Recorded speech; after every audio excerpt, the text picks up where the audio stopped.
Hello, welcome back to my Book of Mormon with me, David Michael.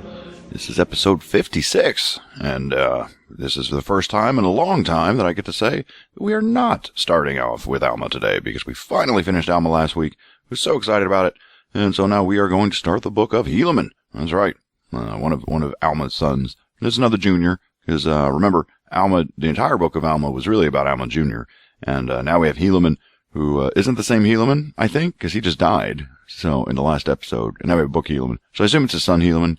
They keep naming their sons the same thing. I don't know why. Just to make it confusing for us, I guess. Anyway, so we're gonna do that. We're gonna get cracking into Helaman. But before we do that, got a number of people to thank. So last week I said we were super close to getting to to our Patreon goal of $200 an episode, so that we could give a larger donation to the Taylor Scholarship every month.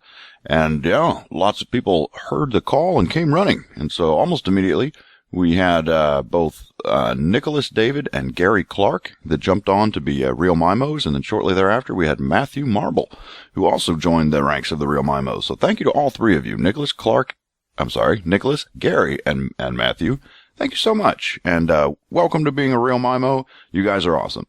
And then, just today, actually, I got a notification that we have a new priestess. So that's very exciting. So we have a Priestess Marie Smith. That's right. So we have two Priestess Maries now, but one of them we just call Marie H. So this one's just Priestess Marie. If you're trying to keep them straight in your head, we now have a new Priestess Marie. So Priestess Marie, thank you so much. Hope you enjoy being a priestess. I've heard great things. Yeah. And so thanks. Thanks everybody. And everyone, officially, we are over our next milestone on Patreon. Yeah, so I'm excited to see how far it keeps growing, and because again, the more way above what I need to do the show, so the amount of money going into that. So yeah, anything that you're putting in there really is going directly to the Taylor Scholarship or whatever charity I decide to put it in. But I'm pretty sure I'm going to stick with the Taylor Scholarship. Anyway, sorry, I knew I threw a mulligan at you last week when I donated it to the Foundation Beyond Belief. But anyway, I feel good about that cause too. So, okay, that's enough about that. Well, guys, I say we just jump right in. And we got our thank yous done, and I am always thankful to everybody. And so now it's time to start reading Helaman. I'm excited. I just want to get to it because, new book. Exciting. So, all right, Helaman, Chapter 1. And now, behold, it came to pass, drink, in the commencement of the 40th year of the reign of the judges over the people of Nephi, there began to be a serious difficulty among the people of the Nephites. Starting right off as things bad. Couldn't even give us a happy story first. All right, for behold, Pahoran had died. Oh, sorry. Actually, I think we knew that. Didn't they all die in the end of the last episode? There's all sorts dropping like flies. And had gone way of all the earth. Therefore, it began to be a serious contention concerning who should have the judgment seat among the brethren, who were the sons of Pahoran. Now these were the names who did contend for the judgment seat, who did also cause the people to contend. Pahoran, Panchi, we'll go with Panchi, and Pacumeni, that's it, Pacumeni. Well, there you go. Funny names. And it sounds like one of his sons is also named Pahoran. That's great. Once again, being creative with their naming their sons. All right. Now, these are not all the sons of Pahoran, for he had many. That's great. I guess Pahoran liked to pop some babies out. But these are they who did contend for the judgment seat. Therefore, they did cause 3 divisions among the people. Ooh, a triple civil war. This'll be exciting. Nevertheless, it came to pass, drink, that Pahoran was appointed by the voice of the people to be chief judge and governor over the people of Nephi. I was kind of hoping for some excitement there. Like maybe these 3 would battle it out. But sounds like he was just appointed by the voice of the people. So I guess there was some sort of election, and Pahoran Jr. won. Good for you, Pahoran. I'm glad you won. The other 2 names sounded weird. Then it came to pass, drink, that Pacumeni, sorry, I'm probably going to pronounce that different every time because it's a really weird name. Anyway, when he saw that he could not obtain the judgment seat, he did unite with the voice of the people. So I was hoping Pacumeni would become a villain. Doesn't sound like it. He's like, all right, fine, I lost the election. What are you going to do? But behold, Panchi and that part of the people that were desirous that he should be their governor was exceedingly wroth. Therefore, he was about to flatter away those people and rise up in rebellion against their brethren. So it sounds like Panchi, he's not as happy as Pacumeni was. His election was a fix, I guess. I don't know what he's saying, but he's not done yet. And it came to pass, drink, that he was about to do this, but behold, he was taken and was tried according to the voice of the people and condemned unto death. What did he do? Telling you. Even just like speaking out against her government. He was like, I mean, he talked to people about a rebellion. He didn't do anything, but they condemned him to death. There you go. For he had risen up in rebellion and sought to destroy the liberty of the people. So there you go. If you even think about touching their liberty, you're getting dead. You're nice and dead. Good liberty in this society. Better be careful what you think. Now when these people were desirous that he should be their governor, saw that he was condemned unto death, therefore they were angry. I imagine you have a whole section of the populace that was willing to go to battle to fight for this guy because they want him to be king or governor so much. And now you're just like going to put him to death. And it's like, yeah, imagine his followers are not going to be too happy about this. And behold, they sent forth one Kishkumen. Really? This name sound fake. Kishkumen. Whatever. I guess we call him Kishkumen. That sounds better. Yeah, Kishkumen. Even to the judgment seat of Pahoran, and murdered Pahoran as he sat upon the judgment seat. Whoa, sorry. I was getting all mixed up with names. This thing just got exciting. All right, so we got Kishkumen, and he just came and killed Pahoran Jr. It's the Pahoran Jr. He's dead. He's gone. Well, there you go. Good for you, Kishkumen. I guess he was one of the followers of that other guy. Ooh, I already forget his name. What was his name? Ponchi. Right, Ponchi. Ponchi's follower. Okay. And he was pursued by the servants of Pahoran, but behold, so speedy was the flight of Kishkumen that no man could overtake him. He's a fast one, so they're smart. They sent in their fastest man to go do their killing so he could get away. And he went unto those that sent him, and they all entered into a covenant, yea, drink, swearing by their everlasting Maker that they would tell no man that Kishkumen had murdered Pahoran. Well, there you go. So, sworn to secrecy. Therefore, Kishkumen was not known among the people of Nephi, for he was in disguise at the time that he had murdered Pahoran. Ah, smart man. And Kishkumen was his band who had covenanted with him, that mingled themselves among the people, in a manner that they could not be found. But as many were found and condemned unto death. Okay, so their plan didn't really work. They're like, yeah, we're not going to tell anyone. We're all going to swear to secrecy. But it looks like many of them were found and killed. That's great. I mean, this one, this was a plot to murder, assassinate your leader. So I'm kind of okay with them getting a harsh sentence. That makes sense. And now behold, Pachumeni was appointed to be, according to the voice of the people, to be chief judge and governor over the people, to reign in the stead of his brother Pahoran. And it was according to his right. And all this was done in the 40th year of the reign of the judges, and it had ended.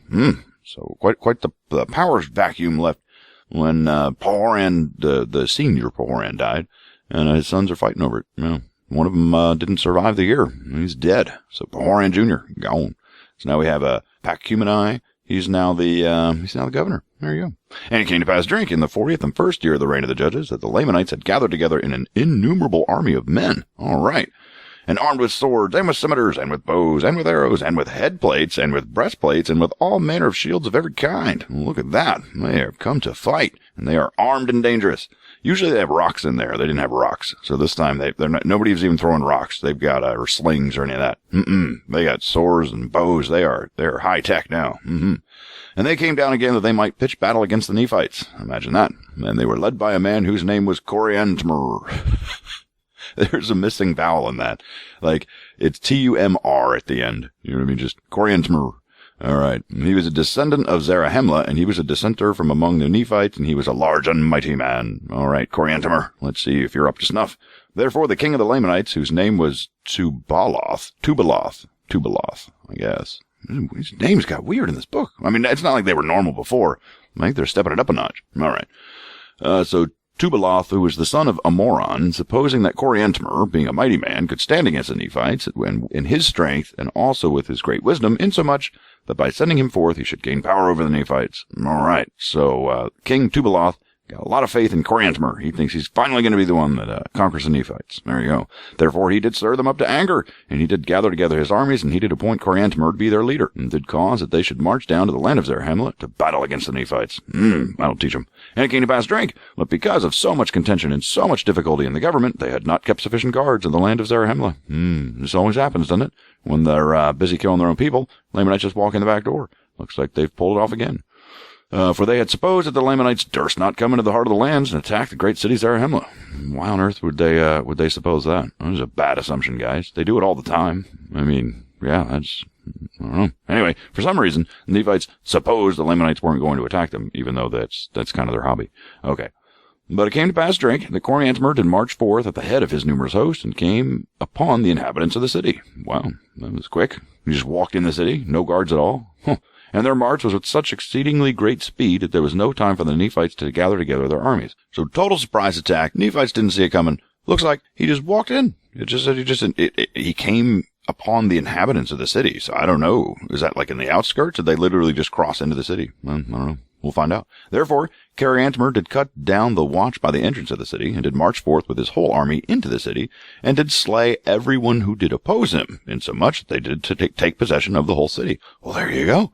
Looks like Coriantumr just walked in and took Zarahemla. That wasn't too hard. And we don't know how many people he killed, but everybody who opposed him dead. So hopefully they didn't put up much of a fight, because if they did, they're dead now. All right.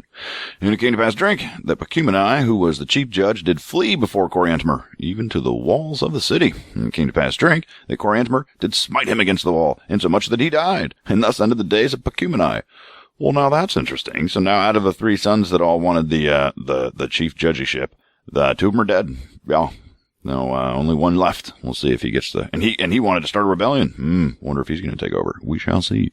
And now when Coriantumr saw that he was in possession of the city Zarahemla, and saw that the Nephites had fled before them, and were slain, and were taken, and were cast into prison, that he'd obtained possession of the strongest hold in all the land, his heart took courage, insomuch that he was about to go forth against all the land. Okay, so apparently Zarahemla was like their biggest capital city, because the chief judge lived there. I probably should have known that already, but apparently I must have missed it at some point. So anyway, Zarahemla, he just took the capital of the Nephites. It's pretty much what it sounds like. The biggest, strongest city they got. I mean, he's got it. Right. Gotta tell you, this book of, which one are we in again? It's not Alma. It's, Helaman. Sorry, Book of Helaman. Yeah, this Book of Helaman started off with a bang. They're not messing around anymore. Oh, I mean, we went straight from like this whole political backstabbing battle, almost a rebellion, lots of interkilling. Now we have armies invading. This is right up my alley. All we need is another harlot in the story, and we'll just have the whole thing, everything we need. Okay. And now he did not tarry in the land of Zarahemla, but did march forth with a large army, even towards the city of Bountiful. For it was his determination to go forth and cut his way through with sword, that he might obtain the north parts of the land. And supposing that their greatest strength was in the center of the land, therefore he did march forth, giving them no time to assemble themselves together, save it were in small bodies. And in this manner they did fall upon them, and cut them down to the earth. All right, he is just on a warpath. He's killing everybody everybody. He's chopping them up. I wonder, did he leave guards at Zarahemla? Because it sounds like it fell pretty easily because there weren't really sufficient guards there. So, yeah, I'm thinking Coriantumr, you should probably put some guards there. I'm just saying. Hey, he probably did. He's not that dumb, I think. Well, we'll see. But behold, this march of Coriantumr through the center of the land gave Moronihah, I can't remember who that is, Moroni's son, I think. Yeah, okay. He inherited the generalship from his dad, even though this isn't a monarchy, anybody. Yeah. Moronihah, great advantage over them, notwithstanding the greatness of the number of the Nephites who were slain. Wait, what? Moronihah now has an advantage, even though all his people are dying. I don't, alright, let's see why. For behold, Moronihah had supposed that the Lamanites durst not come into the center of the land, but that they would attack the cities round about in the borders, as they had hitherto done. Therefore Moronihah had caused that their strong army should maintain those parts round about by the borders. Okay, so apparently these Lamanite attacks are so predictable now that they already know what they're going to do before they do it. They don't even need to send spies out. They're just like, yeah, we already know what's going to happen. They're going to take our cities around the outside, blah, blah, blah, blah, blah. So yeah, Moronihah is like, I'm ready. I already know what to do. Send my soldiers out to the borders. All right, let's see who wins. But behold, the Lamanites were not frightened according to his desire, when they had come into the center of the land. Ooh, and taken the capital city, which was the city of Zarahemla. Oh, there you go. So that's why it was a big deal they took Zarahemla. Okay, so Moronihah was just wrong. He assumed they were going to come attack the border cities, and they said, screw that. We're going straight for the middle, taking your main city. Ha-ha. Gotcha. Gotcha on that one, Moronihah. Stop assuming. Maybe you should actually put some troops out there to find out what's going on. Just saying. Okay, and they were marching through the most capital parts of the land, slaying the people with a great slaughter, both men, women, and children, taking possession of many cities and many strongholds. We're getting no details here, but this sounds like it's pretty bloody. This kind of sounds like kind of like a Genghis Khan, charging through Asia, just killing everything in his path, just for sport almost. Yeah.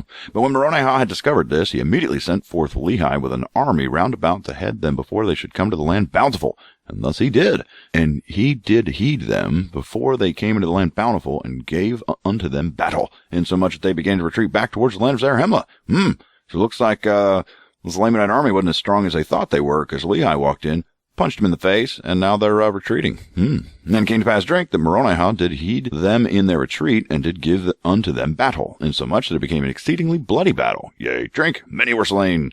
And among the number who were slain, Coriantumr was also found. So, I guess this big army they sent with this great general wasn't up to snuff. Because the first army they encountered, they all got killed.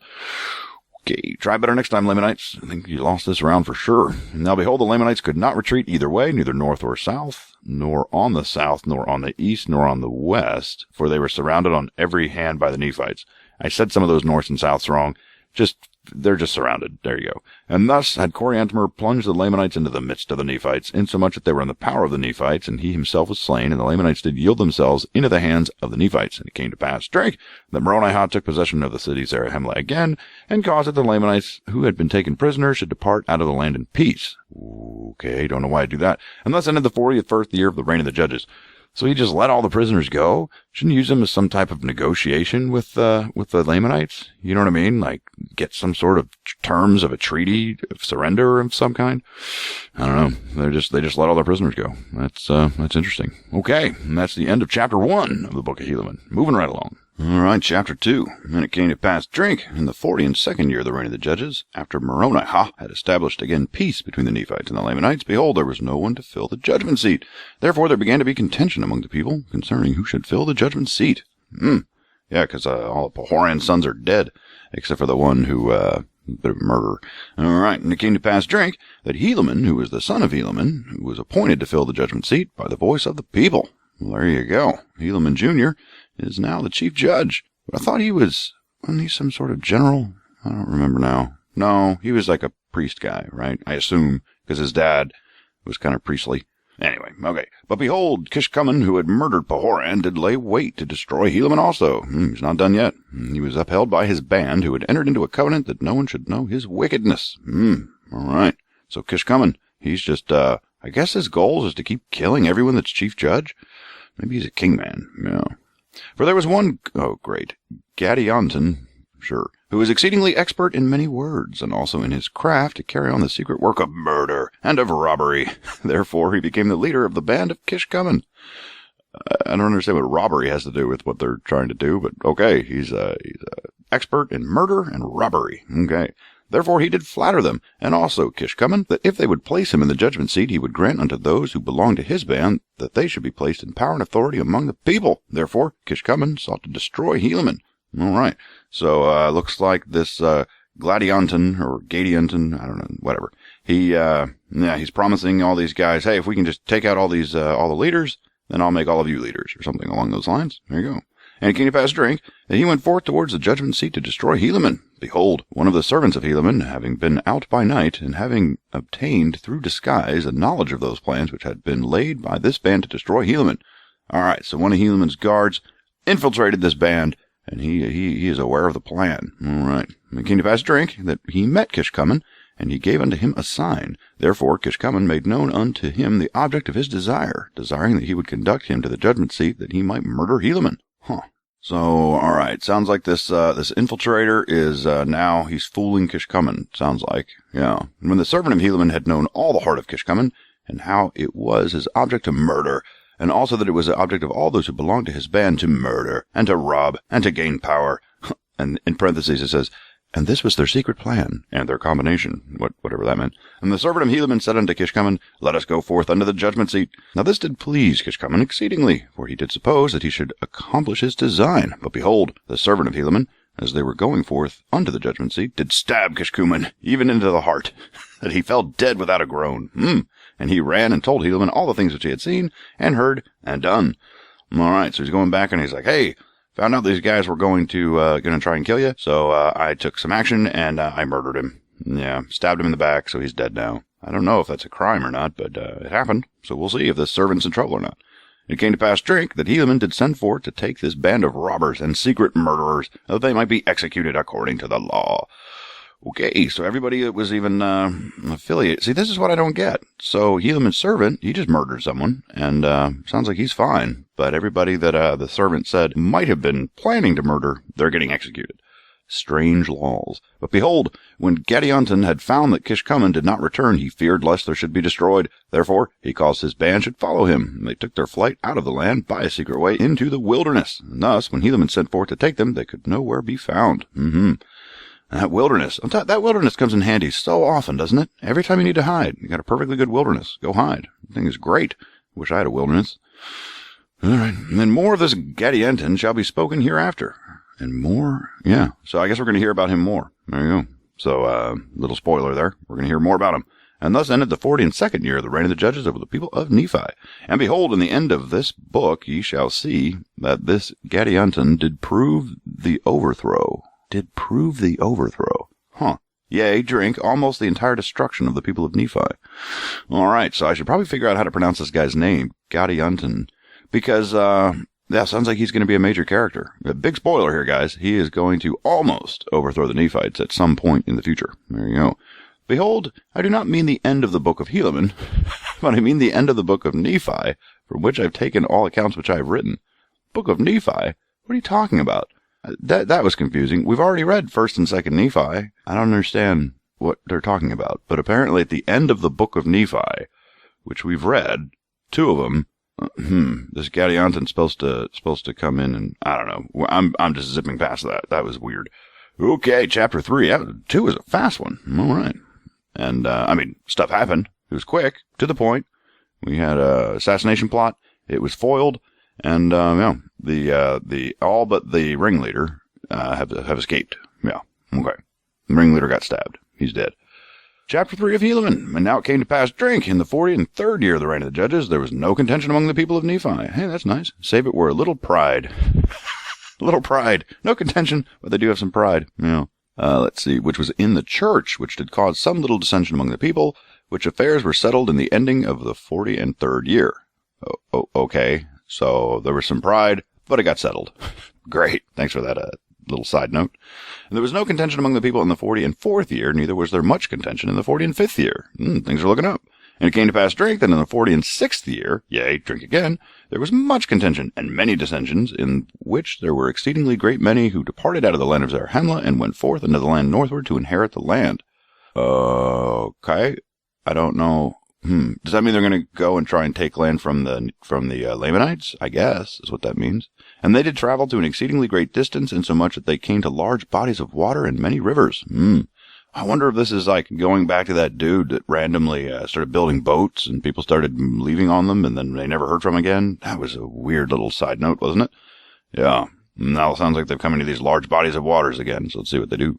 Yea, drink. Even they did spread forth into all parts of the land, into whatsoever parts it had not been rendered desolate and without timber, because of many inhabitants who had before inherited the land. I don't know. I guess they're just colonizing different areas. I suppose nobody has this land. No one had ever gone to these lands north. I don't know why, but apparently they're spreading like locusts. And now no part of the land was desolate, save it were for timber, but because of the greatness of the destruction of the people who had before inhabited the land, it was called desolate. We've heard of this, right? This desolate land. Anyway, there's no timbers. Can't have a city without timber. And there being a little timber upon the face of the land, nevertheless the people who went forth became exceedingly expert in the workings of cement. Okay, therefore they did build houses of cement, in which they did dwell. All right, so we don't even need timbers. We got cement. We're good. This is a weird story. I don't know. I really don't know where they are, but everyone has to admit, if there's anything that's confused me about this book, it's the geography. So I think they're just north, wherever that is. They're north in a place with very little trees, but not to worry. They know how to use cement now. Okay. And it came to pass, drink, that they did multiply and spread, and did go forth from the land southward to the land northward, and did spread, insomuch that they began to cover the face of the whole earth. Okay. From the sea south to the sea north, from the sea west to the sea east. I don't know if they forgot that they left another continent, so I think this is a little bit of a stretch to say that they're covering the whole earth, but I don't know. Maybe they just forgot that 600 years ago they actually came from another continent. All right, and the people who were in the land northward did dwell in tents and in houses of cement, and they did suffer whatsoever tree should spring upon the face of the land that it should grow up, that in the time they might have timbers to build houses. I thought they don't need timbers because I have cement. Weird. Yea, drink, their cities and their temples and their synagogues and their sanctuaries and all manner of their buildings. And basically, they get all excited. They see a little sapling growing. They're like, nobody touch it. Wait for it to be a big tree so we can get some wood, some timber. And it came to pass, drink, as timber was exceedingly scarce in the land northward, they did send forth much by the way of shipping. And thus they did enable the people in the land northward that they might build many cities, both wood and of cement. This is very odd details they're giving us. It just seems like all right, they're building stuff and they're using whatever. They have some sort of trade route where they're getting timbers from somewhere else. This is like weird details, but okay. When it came to pass, Drake, that there were many of the people of Ammon who were Lamanites by birth did also go forth into this land. Okay. I love that they always have to remind us. So these people of Ammon, but don't remember they used to be wicked. You know what I'm saying? Just want to throw it in there.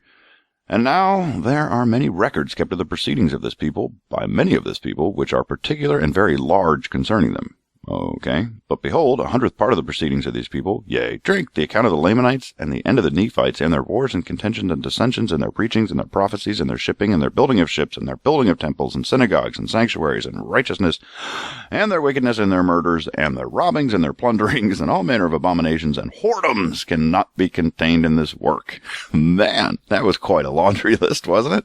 I'm not going to go back to that again. But apparently, a bunch of cool stuff happened to these people, and we're not going to find out about it. So there you go. But behold, there are many books and many records of every kind, and they have been kept chiefly by the Nephites. Okay, so it's like we promised, we wrote it down. We're just not going to tell you about it. Okay. And they have been handed down from one generation to another by the Nephites, even until they have fallen into transgression and have been murdered, plundered, or hunted, or driven forth and slain and scattered upon the face of the earth, and mixed up with the Lamanites until they are no more called the Nephites. Becoming wicked and wild and ferocious, yea, drink, even becoming Lamanites. Okay. So, does that mean these people that went north and built these little cement cities, they basically got absorbed by the Lamanites, sounds like. So they're not even Nephites anymore. Okay. So I think they're just basically saying, look, there's a ton written about these guys, but basically in the end they become evil, so we're just going to skip it. Okay. And now I return again to mine account. Therefore, what I have spoken in past, after there have been great contentions and disturbances and wars and dissensions among the people of Nephi. All right, I guess they're basically done with the sidebar, and we're coming back to the main story. Great. The 46th year of the reign of the judges ended, and it came to pass, drink, that there was still great contention in the land. Yea, drink again, even in the 47th year, and also in the 48th year. So we got great contention. Don't know what it is yet, but there's contention, people. Nevertheless, Helaman did fill the judgment seat with justice and equity. Yea, drink, he did observe to keep the statutes and the judgments and the commandments of God. And he did do that which was right in the sight of God continually. He did walk after the ways of his father, insomuch that he did prosper in the land. There you go. Helaman sounds like he's a good chief judge. And it came to pass, drink, that he had 2 sons. He gave the eldest the name Nephi, and unto the youngest the name Lehi. They began to grow up unto the Lord. Thanks, Helaman. Appreciate that. I hope we don't ever have to hear about them again, because that would be the 3rd Lehi in the book. That'd be confusing. And Nephi, come on now. That name's taken. You can't have another one. Anyway, all right. And it came to pass, drink, that the wars and contentions began to cease in a small degree among the people of the Nephites in the latter end of the 48th year of the reign of the judges over the people of Nephi. So we don't know why they were fighting, but they were, and just live with it. There you go. It was just contention. Just random contention. And it came to pass, drink, in the 49th year of the reign of the judges, there was continual peace established in the land, all save it were the secret combinations which Gadianton, the robber, he has a title now, Gadianton, the robber, had established in more settled parts of the land, which at that time were not known unto those who were at the head of the government. Therefore, they were not destroyed out of the land. So it sounds like Gadianton is, he's setting up some little secret, I don't know what he's doing. He's doing something. Wherever he is, the government doesn't know what he's up to. And, no, he's getting some followers, it sounds like.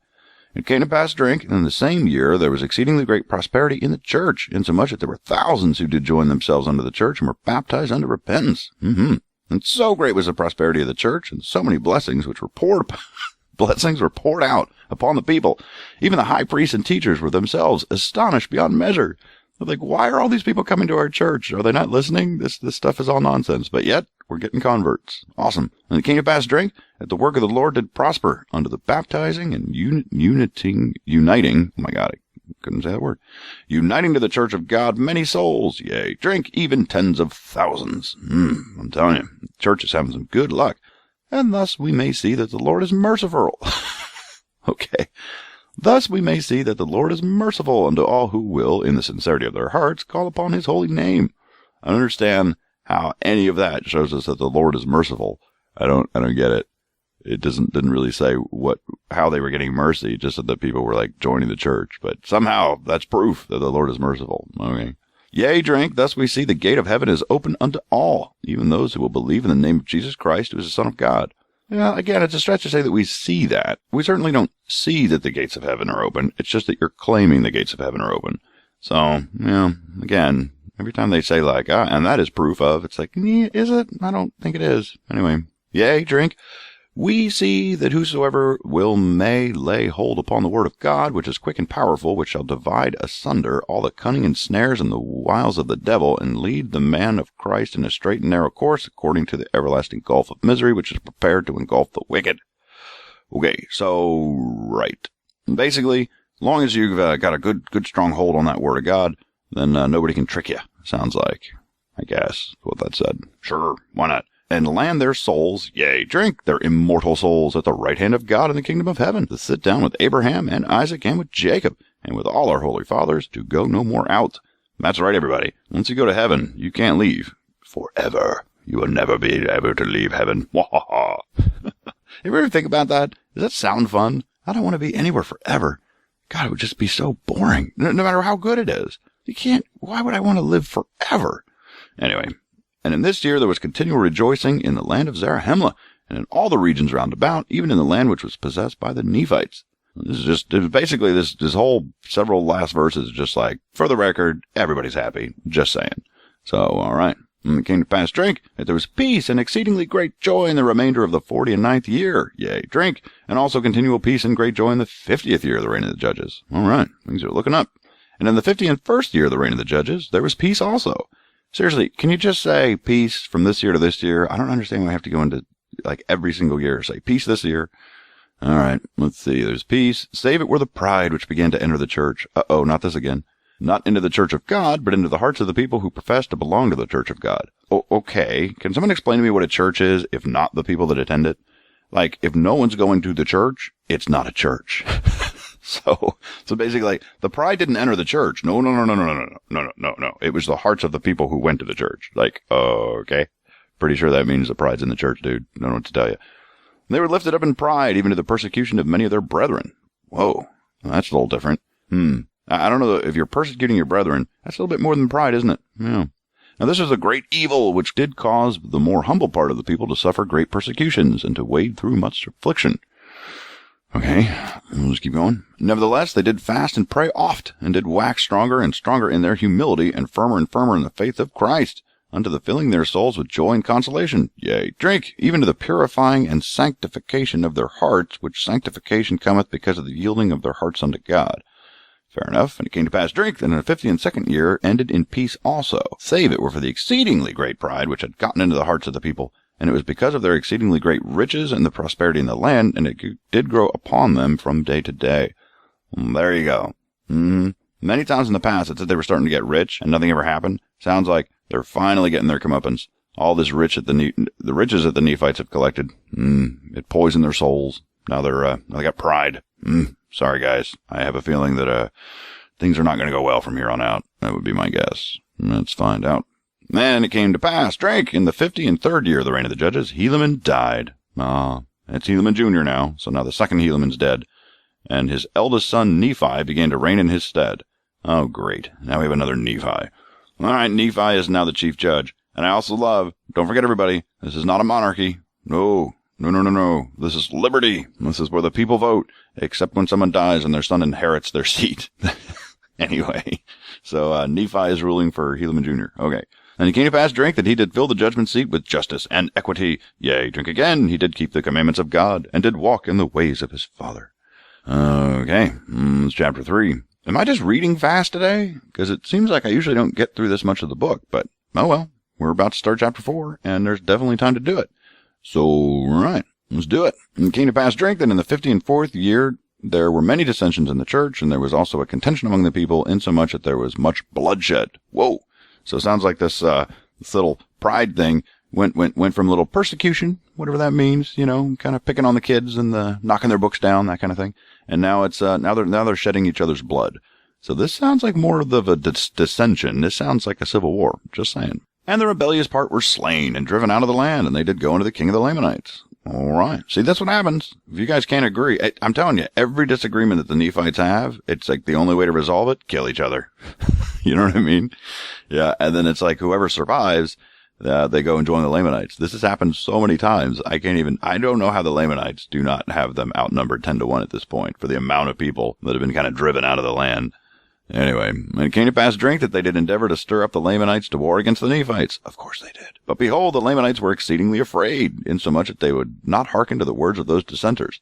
You know, I'm surprised. As soon as I saw that they were stirring up the Lamanites to war, I assumed we were going to have another battle. But the Lamanites are like, look, we've been trying for centuries to conquer them. Every time we try, we get our asses handed to us. We're done. You know what I mean? They're like, just no. No. We lose thousands, tens of thousands every time we go down there. All right. Well, Lamanites are getting smarter. But it came to pass, drink, in the 56th year of the reign of the judges, there were dissenters who went up from the Nephites unto the Lamanites, and they succeeded with those others in stirring them up to anger against the Nephites, and they were all that year preparing for war. Never mind. Thought the Lamanites had learned the lesson. They apparently have not. All it took was a few more people to come up there and stir up their anger. Now they're ready for battle. And in the 57th year, they did come down against the Nephites to battle. And they did commence the work of death. I love that. They commenced in the work of death. Rah. Yea, drink, insomuch that in the 58th year of the reign of the judges, they succeeded in obtaining possessions, the land of Zarahemla, the big capital. Nice. Yea, drink. And also all the lands, even unto the land which was near the land bountiful. Are you serious? That's all we get? After centuries of the Lamanites trying to take all of the land of the Nephites, they did it, and we get it in one verse. They obtained possession of the land, and all the land. It's just all the land. Well, great. Was this over? Should we stop reading? Lamanites 1? That's interesting. And the Nephites and the armies of Moronihah were driven even into the land of Bountiful. So it sounds like Bountiful is the only land that's left in Nephite territory, or in Nephite hands. And there they did fortify against the Lamanites from the west sea, even unto the east, its being a day's journey for a Nephite, on the line which they had fortified and stationed their armies to defend their north country. And thus those dissenters of the Nephites, with the help of the numerous army of the Lamanites, had obtained all the possessions of the Nephites, which was in the land southward. And all this was done in the 58th and 9th years of the reign of the judges. Man, I'll tell you, I'm really bummed out that we didn't get any of these battle stories. But sounds like the Lamanites have finally taken the upper hand. Now, if it's me, I'm kind of thinking that, you know what, Lamanites, just fortify. You know, if you took all that stuff, just hunker down. Let the Nephites have their little Bountiful or whatever strip of land that they have left. You know, if you eventually want to starve them out, you can, but you clearly have the upper hand here. This is not the time to keep striking. Just my guess. But anyway, we'll see. All right. And it came to pass, drink, in the 60th year of the reign of the judges, Moronihah did succeed with his armies in obtaining many parts of the land. Wait, what? Yea, drink, they regained many cities which had fallen in the hands of the Lamanites. This is the most Cliff Note war ever. You know what I mean? Like, they're just zipping through this thing. It came to pass, drink, in the 61st year of the reign of the judges, they succeeded in regaining even half of all their possessions. Man, this is really quick, they told us. The Lamanites took all this stuff, and then the Nephites took half of it back. It's like, okay. Like, I assume that there's just, like, a lot of people dying in this. Like, this is not but they're just zipping past it like it's no big deal. All right. Now, this great loss of the Nephites and the great slaughter which was among them would not have happened had it not been for the wickedness and their abomination which was among them. Of course, it's all their fault. You Nephites. You want to know why you're all getting killed by the Lamanites? Because of your wickedness. Yes, it's all your fault. Yea, drink. And it was among those who had professed to belong to the church of God. Yeah, there you go. You churchies. You're ruining it for everybody. And it was because of the pride of their hearts, because of their exceeding riches, yea, drink. And it was because of their oppression to the poor, withholding their food from the hungry, withholding their clothing from the naked, and smiting their humble brethren upon the cheek. Nothing like that. I love it. They always say that. Little smite to the cheek. Little smack. All right. Making a mock of that which is sacred, denying the spirit of prophecy and revelation, murdering, plundering, lying, stealing, committing adultery, rising up in great contentions, and destroying a way into the land of Nephi among the Lamanites. Yeah, I'll tell you, these people. It's like it starts out, they're like, they were just prideful of being rich, and then they like get into more detail, and they're just murdering each other, and they're smacking each other around, and they're starving out the poor. Yeah, no.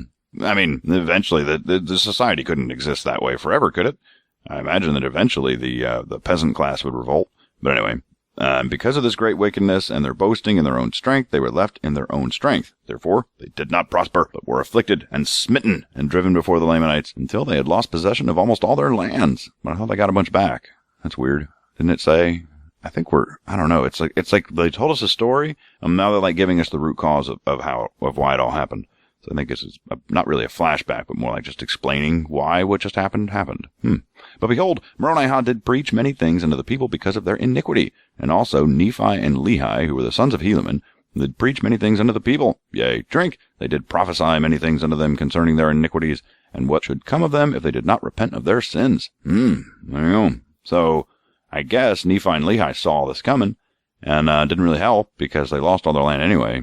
So they must not be very good at this missionary thing. And it came to pass, drink, that they did repent, and inasmuch as they did repent, they did begin to prosper. Alright, so I think this is after they got half their land back. So they had to pay the punishment. They lost all their land because they got wicked, and then they repented, and now they're starting to prosper, I guess, is what it says. For when Moroni saw that they did repent, he did venture to lead them forth from place to place and from city to city, even until they had regained the one half of the property and the one half of their lands. Okay, there you go. So they got half the land back because they repented. Yeah, that makes sense. And thus ended the 61st year of the reign of the judges. And it came to pass, drink, in the 62nd year of the reign of the judges, that Moroni could obtain no more possessions over the Lamanites. It hit a roadblock. So it sounds like Moroni, he's wanting to keep fighting, and for whatever reason, can't do it. Therefore they did abandon their design to obtain the remainder of their lands, for so numerous were the Lamanites that it became impossible for the Nephites to obtain more power over them. Therefore Moroni did employ all his armies in maintaining those parts which he had taken. Okay, so Moroni said, this is the best we can do, let's fortify. I understand, maybe I just need to repent more, because before it said that they weren't doing so hot until they repented, and then they started doing some great work. So it sounds like the size of the army shouldn't even matter if God's got your back, right? So, I think they should put a little bit more of an investment in this repenting strategy. It seems to be effective. Anyway. And it came to pass, drink, because of the greatness of the number of the Lamanites and the Nephites were in great fear, lest they should be overpowered and trodden down and slain and destroyed. That's weird. It said because of the greatness. It doesn't really say what the because was. But anyway, the Lamanites are great and Nephites are not. Yea, drink, they began to remember the prophecies of Alma, and also the words of Mosiah, and they saw that they had been stiff-necked people. Hey, stiff-necked. We haven't seen that word in a long time. They were a stiff-necked people. I'll give them that. That they had set at naught to the commandments of God. This just means they ignored the commandments of God. Fair enough. They had altered and trampled under their feet the laws of Mosiah, or that which the Lord commanded him to give unto the people, and they saw that their laws had become corrupted, and that they had been a wicked people, insomuch that they were wicked, even like unto the Lamanites. That's the ultimate insult. If you're a Nephite and someone says, you're acting like a Lamanite, it's like, oh no. Yeah, that's a mean insult. Alright, so basically all of these Nephites are saying, well, we're outnumbered, we're backed into a corner, but we should have seen this coming. This was prophesied that we were all going to lose someday because of our stiff-neckedness. Sounds like the roosters have come home. Is that it? No. Something come home to roost? What is it? The chickens have come home to roost. Is that the phrase? I don't remember. Something like that. Anyway, they're getting their comeuppance. That's the one I know. And because of their iniquity, the church had begun to dwindle, and they began to disbelieve in the spirit of prophecy and in the spirit of revelation, and the judgments of God did stare them in the face. I don't get this. Well, he just said that they finally got it. We were stiff-necked, and that's why this is happening to us. But now they stopped believing in prophecies. Make up your mind, book. Are the Nephites, do they understand why this is happening to them, or do they don't believe it? It doesn't really say. Okay. And they saw that they had become weak, like unto their brethren, the Lamanites. Wait, what? And the Spirit of the Lord did no more preserve them. I thought the Lamanites were strong now. Or maybe they mean like their souls are weak or something, or their faith is weak. Maybe that's what that meant. Okay. Yea, drink, it had withdrawn from them, because the Spirit of the Lord doth not dwell in unholy temples. Tell ya. So they were like, we're good church people. We got the Spirit of the Lord. The Lord's like, I'm not coming in you. You kidding me? You're filthy. I'm not going anywhere near you. So yeah, the Lord was just ignoring their souls. They were stiff-necked. Therefore the Lord did cease to preserve them by his miraculous and matchless power. For they had fallen into a state of unbelief and awful wickedness. And they saw that the Lamanites were exceedingly more numerous than they. And except they should cleave unto the Lord their God, they must unavoidably perish. For behold, and they saw the strength of the Lamanites was as great as their strength, even man for man, and thus they had fallen into this great transgression, yea, drink, and thus they had become weak, because of their transgressions, in the space of not many years. Doesn't take long. Just remember, a few verses ago, everything was looking good, and, everything was on the up and up, and they were prospering and getting rich, and they're all just nice and faithful. And as soon as they started turning wicked, didn't take long, basically just a couple years of wickedness, and it all came crashing down. Well, Mamos, that's the end for today. That was chapter 1 through 4 of Helaman. Not too bad. I mean, I don't know, some of it's a bit repetitive, but whatever. I'm okay. I'm liking it. And it looks like this might be the beginning of the end of the Nephites. They, I don't know. This book kind of takes some turns. It wouldn't shock me if the next chapter is like, the Nephites killed all the Lamanites. Woohoo, moving on. Like, you never know. You just never know. But for now, looks like the Lamanites really have these Nephites backed into a corner because they were so stiff-necked. So we'll see if they're able to strike the final blow. All right. Well, that's it for now. And that's been great, and I can't wait to come back and do more. And I suppose that if you don't hear from me before, I just want to wish everybody happy holidays. I actually don't mind saying Merry Christmas. So Merry Christmas if you celebrate Christmas. If you don't, happy holidays. And well, I hope everyone has a lovely holiday season. And for those of you that have to spend time with your families, whether that's a blessing or a curse, I wish you well either way. And so until next time, goodbye. This song is licensed for use within this podcast.